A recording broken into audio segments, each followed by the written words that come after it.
Hello friends, मैं विनय निर्भीक। Friends, आपका एक बार फिर से हमारे चैनल पर स्वागत है। फ्रेंड, जैसा कि आप लोग जान रहे हैं, एनटीपीसी के 3 फेज़ का इंटीमेशन आ चुका है। उसके बाद से लगातार एक ही बात सुनने को मिल रही है, एक ही सवाल उठाए जा रहे हैं कि क्या मेरा फॉर्म अब जो है कैंसिल हो गया है, रिजेक्ट हो गया है। जिनका मतलब इंटीमेशन अभी तक नहीं आया, उनका एग्ज़ाम अब नहीं होगा। यही सवाल लगातार भरमार लग गया। फ्रेंड्स, आप लोग लगातार किसी भी यूट्यूबर से पूछ रहे हैं, उनसे पर्सनल चैट पूछ रहे हैं, मुझसे भी यही हो रहा है। यूट्यूब पे कमेंट कर रहे हैं, व्हाट्सएप पे मैसेज कर रहे हैं, एफबी मैसेज कर रहे हैं, इंस्टा मैसेज कर रहे हैं। यही सवाल आपके मन में लगातार चल रहा है कि क्या अब 3 ही फेज़ केवल होंगे। क्यों आखिर मेरा नाम नहीं आया। मेरे साथ वालों सभी का एग्ज़ाम हो गया। मेरा डेट ऑफ बर्थ भी सेम था, मेरे साथ वाले डेट ऑफ बर्थ सेम था, उसका एग्ज़ाम हो गया। मैंने साथ में फॉर्म भरा था, मेरे साथ वाले का एग्ज़ाम हो गया। और पता नहीं क्या क्या लोग लॉजिक दे रहे हैं, यहाँ तक कि मेरा नाम का जो लेटर सेम था वो भी हो गया। मतलब लोग ये कहना चाह रहे हैं कि सारे तरीके से देखा जा रहा है तो एग्ज़ाम हो चुका है लगभग सही का, मेरा क्यों नहीं हुआ। ये बार बार लोग कमेंट में पूछ रहे हैं। ठीक है, और एक कमेंट ऐसा ईडब्ल्यूएस का अलग कट ऑफ बनेगा। तो मतलब ये सब सवाल आ कहाँ से रहे आप लोगों के। फ्रेंड्स, इस पर मुझे वीडियो बनाने की ज़रूरत नहीं थी, बट मुझे लगता है आप लोग कुछ ज़्यादा इसको लेकर के टेंस्ड हो गए हैं कि आपका नाम अभी तक क्यों नहीं आया। अब वो लोग जो वो कह रहे हैं कि अल्फ़ाबेट सेम था नहीं हुआ, तो उनके अकॉर्डिंग ये लग रहा है कि अगर अल्फ़ाबेट से एग्ज़ाम होता तो मेरा होना चाहिए। कुछ लोग ये कह रहे हैं कि साथ में फॉर्म भरे थे तो उसका आ गया, मेरा नहीं है। कुछ लोग ये लगता है अगर डेट से एग्ज़ाम हुआ, रजिस्ट्रेशन नंबर से एग्ज़ाम हुआ तो मेरा होना चाहिए। कुछ लोग ये कह रहे हैं कि मान लीजिए और कोई, जैसे कुछ लोग डेट ऑफ बर्थ मिला रहे हैं, डेट ऑफ बर्थ सेम है तो उसका हो गया, मेरा नहीं हुआ। डेट ऑफ बर्थ से हो रहा है तो होना चाहिए। मतलब बहुत से ऐसे लॉजिक है। फ्रेंड्स, लोग अपने आप में कंफ्यूज हो गए हैं कि वो क्या कह रहे हैं, क्या पूछ रहे हैं। तो फ्रेंड्स, आप लोग जब देखते हैं कि जब आता है इंटीमेशन, उसमें कुछ लिखा रहता है, आप लोग को खुद देखना चाहिए। ठीक है, इंटीमेशन की मैं बाद में बात करता हूँ। ये आप बात आ रही है ईडब्ल्यूएस कट ऑफ की बात। ठीक है, मैंने नहीं सोचा था कि ऐसा भी सवाल पूछा जाएगा। ठीक है, अब यहाँ पे देखिए क्या लिखा हुआ है। एक ही लोग ने इतने सारे कमेंट कर डाला है, शायद वो ऑटोमेटिक हो गया है, 4 बार रिपीट हो गया है। ईडब्ल्यूएस की अलग मेरिट बनेगी क्या, इस पर एक वीडियो बनाओ प्लीज़ सर। ईडब्ल्यूएस तो उस समय मांगा नहीं था, तो कौन सा ईडब्ल्यूएस लगेगा, ये जानकारी दे प्लीज़ सर। तो फ्रेंड्स, आपको मालूम होना चाहिए, कोई भी वैकेंसी होती है, कोई भी रिक्रूटमेंट प्रोसेस होता है, अपनी नोटिफिकेशन को ही फॉलो करता है कोई भी ऑर्गेनाइजेशन हो। तो अगर नोटिफिकेशन में नहीं था ईडब्ल्यूएस तो फिर ईडब्ल्यूएस कोई चर्चा ही नहीं है। और अगर ईडब्ल्यूएस था तो ईडब्ल्यूएस जरूर लगेगा अगर आपने ईडब्ल्यूएस अप्लाई किया है तो। सिंपल सी बात है, अगर इनके अनुसार कह रहे नोटिफिकेशन में ईडब्ल्यूएस नहीं था तो जब ईडब्ल्यूएस अप्लाई ही नहीं किए हैं तो फिर ईडब्ल्यूएस की बात ही कहाँ से बनेगी। कोई बात नहीं, यानी कि मतलब बिल्कुल मतलब अजीब सवाल है। ठीक है, बहुत निगेटिव वर्ड मैं नहीं यूज़ करूंगा, लेकिन फ्रेंड्स इस सवाल का कोई मतलब नहीं बनता है यहाँ पे। क्योंकि आपको मालूम होना चाहिए, नोटिफिकेशन साफ साफ लिखा रहता है कि सब कुछ नोटिफिकेशन के आधार पर होता है। वो लोग अपनी तरफ से कुछ चेंज करते हैं तो हो सकता है, लेकिन आपके चेंज करने से कुछ नहीं होगा।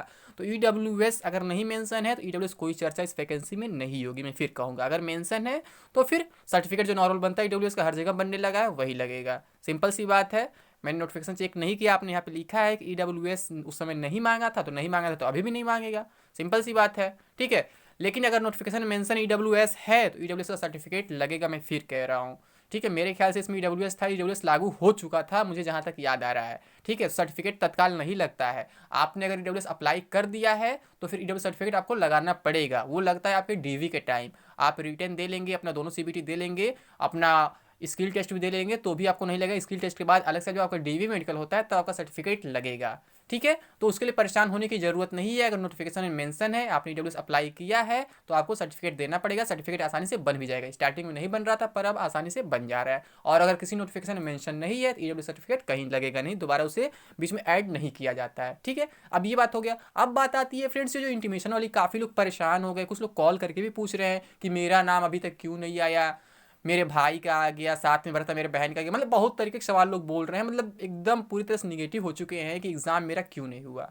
तो फ्रेंड्स, आपको मालूम होना चाहिए कि जो ये एग्ज़ाम हो रहा है फेज़ वाइज, तो इसमें क्या हो रहा है कि पहले फेज़ में शायद 23 लाख को बुलाया गया था, दूसरे फेज़ में शायद 27, और तीसरे में भी 27-28 कुछ बुलाया गया। लगभग 25 कह सकते हैं एवरेज बुलाया जा रहा है। तो हुआ 75 लाख टोटल। अब फॉर्म पड़े थे 1 करोड़ 26 लाख। ठीक है, तो आपको बहुत पहले याद होगा मैंने कुछ बोला था कि जिस स्पीड से रेलवे वर्क कर रहा है, एनटीपीसी का एग्ज़ाम करा रहा है, कि मतलब इतने कम कम कैंडिडेट्स को बुला रहा है, इससे कई सारे फेज़ होने वाले हैं। ठीक है, मैंने पहले भी इंक्लूड कर दिया था कि आपके 5 फेज होने वाले हैं। मैंने 2-3 वीडियो में लगातार बोला है, आपको इससे डरने की ज़रूरत नहीं है। आपका फॉर्म जब एक बार एक्सेप्ट हो चुका है तो रिजेक्ट नहीं होगा, आपका फॉर्म कैंसिल नहीं होगा। ये फालतू अपने मन से डर निकाल दीजिए कि फॉर्म रिजेक्ट हो गया, मेरा एग्जाम नहीं होगा, 3 ही फेज केवल होने वाले हैं। ठीक है, कुछ लोग पता नहीं कहाँ से ऐसा बना ले रहे हैं, मन में होगा कि हाँ 3 ही फेज केवल होगा, मेरा एग्जाम अब होगा नहीं, मेरा एग्जाम छूट गया। ऐसा कुछ नहीं है फ्रेंड्स। हाँ, रेलवे की तरफ से कुछ गलती हुई थी। गलती ये हुई थी कि जो डेटा सेव किया गया था वहाँ पे ये हो जा रहा है, कोई अगर रॉन्ग इन्फॉर्मेशन डाल रहा है तो भी बोल रहा है आपका इस फेज में नहीं है, कोई राइट इन्फॉर्मेशन डाला है तो भी आपका बोल रहा है इस फेज में नहीं है। तो यहाँ थोड़ा कन्फ्यूजन क्रिएट हो जा रहा है। कुछ लोगों के मन में ये आ जा रहा है कि कहीं ऐसा तो नहीं है मेरा एग्जाम पहले ही हो गया और मेरा छूट गया। तो फ्रेंड्स, ऐसा भी चांसेस बहुत कम होने को है। क्यों कम चांस होने को है? क्योंकि जिसका एग्जाम हो रहा है उसे मेल और एसएमएस दोनों आ रहा है। अब आप कहेंगे मेरा ईमेल आईडी खो गया है, मोबाइल नंबर खो गया है, तो इस केस में आपके साथ धोखा हो सकता है, आपका एग्जाम छूट सकता है केवल इसी केस में कि आपके पास आपका मोबाइल नंबर भी नहीं है, आपका ईमेल आईडी भी नहीं है। अगर दोनों में से कोई एक चीज़ है तो आपको दोनों जगह इंटीमेट किया जा रहा है, इसके लिए परेशान होने की ज़रूरत नहीं है। और अगर आपका एग्जाम छूट जाता है तो फिर बाद में कोई उस पर कुछ कर भी नहीं पाएगा, क्योंकि आपकी गलती है कि आपने अपना ईमेल आईडी भी गायब कर दिया और अपना मोबाइल नंबर भी गायब कर दिया। क्योंकि दोनों जगह रेलवे बताने का प्रयास कर रहा है कि हाँ आपका एग्जाम इस दिन शेड्यूल किया गया, एडमिट कार्ड डाउनलोड कर लीजिए। ठीक है, और अगर यहाँ से भी आपका नहीं हो पाता है तो फिर आपका जो डिटेल इन्फॉर्मेशन है, मतलब कि अगर आप फॉर्म का प्रिंट रखे हुए हैं तो वहाँ से आप रजिस्ट्रेशन नंबर डालिए, डेट ऑफ बर्थ डालिए, उसमें कोई मिस्टेक नहीं होगा। आप चेक करेंगे तो पता चल जाएगा कि आपका शेड्यूल है कि नहीं है। लेकिन ये परेशान होने की ज़रूरत नहीं है कि ये एग्ज़ाम केवल 3 ही फेज में होगा और मेरा एग्ज़ाम नहीं होगा, ऐसा कुछ नहीं है। हाँ, रेलवे ने कुछ बातें जो कहा वो किया नहीं, ये रियलिटी है। जैसा कि आपको मालूम होगा, कॉन्फ्रेंस में बोला गया था कि एग्जामिनेशन सेंटर पे क्या होगा, एक एक सीट का गैप रखा जाएगा, लेकिन ये कहीं फॉलो नहीं किया जा रहा है। ठीक है, ये मैंने भी एग्जाम दिया, देखा कहीं फॉलो नहीं किया जाता, तो ये अलग मैटर है। ये कोई फॉलो नहीं कराता, कोई ऑर्गेनाइजेशन नहीं कराता है, बोलने वाले बस लोग मुंह से बोलते। इसलिए मैं कहता हूँ इन लोगों की बातों पर विश्वास नहीं होता मुझे कभी। ठीक है, जब तक कोई किसी बात का ऑफिशियल नोटिस ना देता तो नहीं मानना चाहिए, इसलिए मैं लगातार कहता रहा ये बात। तो ये लोग बोलने को तो बोल दिए कि एक एक सीट का गैप रहेगा, बट सीट का गैप कहीं नहीं देखा। तो फ्रेंड्स, लेकिन फेज वाली जो बात है ये बिल्कुल निराधार है, केवल 3 फेज नहीं होंगे। ये जो अभी चल रहा है जो पैटर्न, इसके हिसाब से लग रहा है टोटल 5 फेज होने वाले हैं। मैंने डेट भी बताया था, लगभग इसी हिसाब से होंगे। पहला फेज आपका जो हुआ था आपका 28 दिसंबर से लेकर 13 जनवरी तक चला था। दूसरा फेज मैं बोला था 16 जनवरी से होगा, 16 जनवरी से स्टार्ट हुआ था। तीसरा फेज मैंने बोला था 1 फरवरी से स्टार्ट होगा, लेकिन 31 जनवरी से स्टार्ट होगा, एक दिन पहले ही हो गया, गैप नहीं दिया गया। ठीक है, 31 जनवरी से लेकर के 12 फरवरी तक है। चौथा फेज आपका जो फ्रेंड्स फरवरी में कंप्लीट हो जाएगा, उम्मीद है 13 फरवरी से ही स्टार्ट हो सकता है और लगभग 28 फरवरी तक जा सकता है। फिर पांचवा फेज आपका मार्च में चलेगा, जो लगभग 15-17 मार्च तक जाने वाला है। उसके बाद आपका तुरंत ग्रुप डी का एग्जाम स्टार्ट हो जाएगा। ठीक है, तो आपको परेशान होने की जरूरत नहीं, 5 फेज में एग्जाम कंप्लीट हो जाएगा हर हाल में। मुझे लगता है 15 मार्च तक ही एग्जाम कंप्लीट हो जाएगा।